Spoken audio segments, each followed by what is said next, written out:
একটাই প্রশ্ন, 100 টাকা ইনভেস্ট করেও কি কোটিপতি হওয়া যায়? আচ্ছা, আপনি কি প্রতিদিন 100 টাকা খরচা করেন? যেমন ধরুন চা, স্ন্যাক্স, ঠান্ডা পানীয় বা ছোটখাটো কিছু খরচে। যদি আমি বলি ওই একই 100 টাকা যদি আপনি নিয়মিত ইনভেস্ট করেন, তাহলে দীর্ঘ সময় পরে সেটি একটি বড় অঙ্কের টাকা পরিণত হতে পারে। কিন্তু সত্যিই কি কোটিপতি হওয়া সম্ভব, নাকি এটা সোশ্যাল মিডিয়ার একটা ভুয়া খবর? আজ আমরা কোনো গল্প নয়, হিসাব দেখেই বুঝবো। তো বন্ধুরা, ভিডিওটা শেষ পর্যন্ত দেখতে থাকুন, কারণ শেষে বলবো যে কত সময় লাগতে পারে এবং অধিকাংশ মানুষরা কোথায় ভুল করে। যদি আপনি 100 টাকা করে জমান, তাহলে মাসে হচ্ছে 3000 টাকা, অর্থাৎ 12 মাস বা 1 বছর হচ্ছে 36,000 টাকা। টাকার অঙ্কটা শুনতে খুব বেশি না মনে হলেও দীর্ঘ সময় ধরে যদি আপনি ইনভেস্ট করে রাখেন, তাহলে কিন্তু এটি একটি বড় অঙ্কে পরিণত হতে পারে। আচ্ছা, আপনারা কম্পাউন্ডিং কি জানেন? কম্পাউন্ডিং মানে হলো আপনার টাকা থেকে যে ইন্টারেস্ট পেয়েছেন, সেই ইন্টারেস্টের ওপর ইন্টারেস্ট, অর্থাৎ আপনার লাভের ওপর লাভ। ঠিক এই কারণেই সময় কিন্তু খুবই গুরুত্বপূর্ণ। এখানে কিন্তু টাকার পরিমাণ নয়, সময়ের পরিমাণটা যদি বেশি হয়, সেখানে আপনার সম্ভাব্য লাভের পরিমাণও বেশি।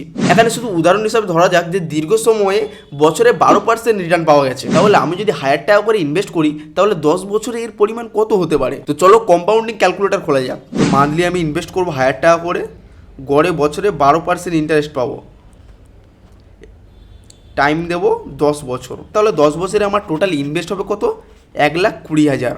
ইন্টারেস্ট সমেত টোটাল পাবো কত? 2,24,036 পয়সা। চলো এবার 20 বছরে কি রিটার্ন পাবো দেখা যাক। টাইম পিরিয়ডটা আমরা করে দেবো 20 বছর। এবার দেখুন, এই একই অঙ্কের টাকা কিন্তু মাসে 1000 টাকা করে ইনভেস্ট করে 20 বছরে আমার ইনভেস্ট হবে 2,40,000, আর টোটাল ইন্টারেস্ট সমেত হবে 9,19,857 টাকা। একই টাকা এবার আমরা 30 বছর করে দেখবো। পিরিয়ডে গিয়ে আমরা 30 বছর করে দিলাম। এবার আপনারা ভাবুন যে মাত্র 1000 টাকা করে ইনভেস্ট করে 30 বছরে কত টাকা প্রফিট করা যায়?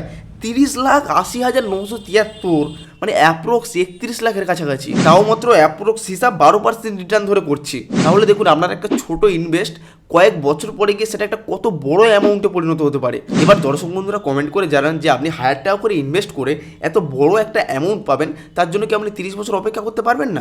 এবার দেখুন, এই সমস্ত হিসাব থেকে সবারই ইনভেস্ট করতে ইচ্ছে হয়, কিন্তু তবুও সবাই জয়ী হতে পারে না।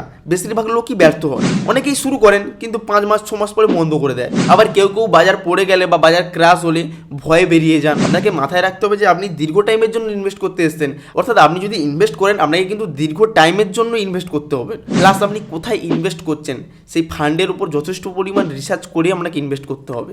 এবার আসি, সত্যি কি কোটিপতি হওয়ার সম্ভাবনা থাকে? যদি আপনি দীর্ঘ সময় নিয়মিত ইনভেস্ট করেন এবং একটা বড় অঙ্কের রিটার্ন পান, বড় অঙ্কের সম্পদ তৈরি হওয়ার সম্ভাবনা থাকে, কিন্তু এটা নিশ্চিত নয়। ধরুন আপনার রিটার্ন কম হলো, তাহলে সময় আরো বেশি লাগবে। তাই আপনি 1000 টাকা ইনভেস্ট করেই যে কোটিপতি হয়ে যাবেন, এই ভাবনাটা সম্পূর্ণ ভুল। নতুনদের জন্য পরামর্শ দেবো, প্রথমে একটা ইমার্জেন্সি ফান্ড খুলুন, যেখানে আপনি কিছুটা টাকা, মানে আপনার ব্যবহারিক বা দৈনন্দিন জীবনে আপনার যতটা টাকা লাগে সেই টাকাটা প্রথমে জমা করুন, তারপরেই এসআইপি করুন। পরে গিয়ে হঠাৎ বিপদে পড়লে আপনি টাকাটা ওই ইমার্জেন্সি ফান্ড থেকেই নিতে পারেন। অল্প টাকা দিয়ে খুলতে কোনো লজ্জা পাবেন না, কারণ এখানে মেন গুরুত্বপূর্ণ জিনিসটি হলো যে সময় যত দীর্ঘমেয়াদী হবে, আপনার রিটার্ন কিন্তু তত বড় অঙ্কের হবে। তাহলে বন্ধুরা, আজ জানলেন দৈনিক 100 টাকা করে ইনভেস্ট করে দীর্ঘদিন পরে সেটি কত বড় অঙ্কের টাকা হতে পারে। পরের ভিডিওতে দেখাবো মাত্র 5,000 টাকা স্যালারি পেয়ে আপনি কিভাবে ইনভেস্টমেন্ট শুরু করবেন।